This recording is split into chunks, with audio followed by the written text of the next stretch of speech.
Բարև ձեզ հարգելի գործընկերներ,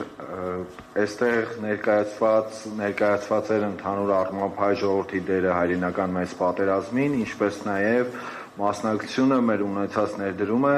սակայն այս ամեն ինչը պետք է փոխանցել սերունդներին։ Ինչպես դա փոխանցենք, որտեղ երկկողմանի պետք է լինի փոխանցումը եւ ռուսական կողմից եւ հայկական կողմից, որովհետեւ վերջին շրջանում ցավոք սրտի իմաստ է ներկայացված Ռուսաստանի պատմությունը, ինչպես նաև ռուսների դերը հայ ժողովրդի կյանքում, իսկ ռուսական կողմում հայերը ներկայացված են կովկասյան ժողովուրդների,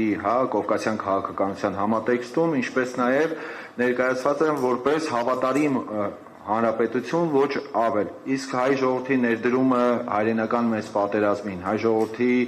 ներկայացուցիչների ներդրումը հայրենական մեծ պատերազմին բավականին սեղմ է ներկայացված։ Ուստի հնարավորություն եւ առաջարկություն նաեւ, որպեսզի կազմվեն դասագրքեր որոշակի քննարկմամբ, ինչպես նաեւ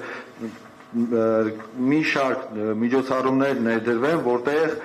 երկու ժողովուրդների ներդրումը հայրենական մեծ պատերազմին, երկու ժողովուրդների կապը ընդհանուր մշակութային կրթական ոլորտներում կարողանանք ել ավելի ընդգծել եւ փոխանցել սերունդներին, որովհետեւ պատմությունը ինքը ոչ միայն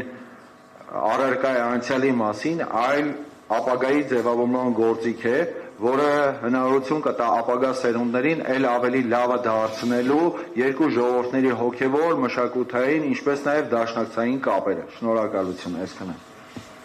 Շնորհակալ եմ, պարոն Պետրոսյան, հարգելի գործընկերներ, ես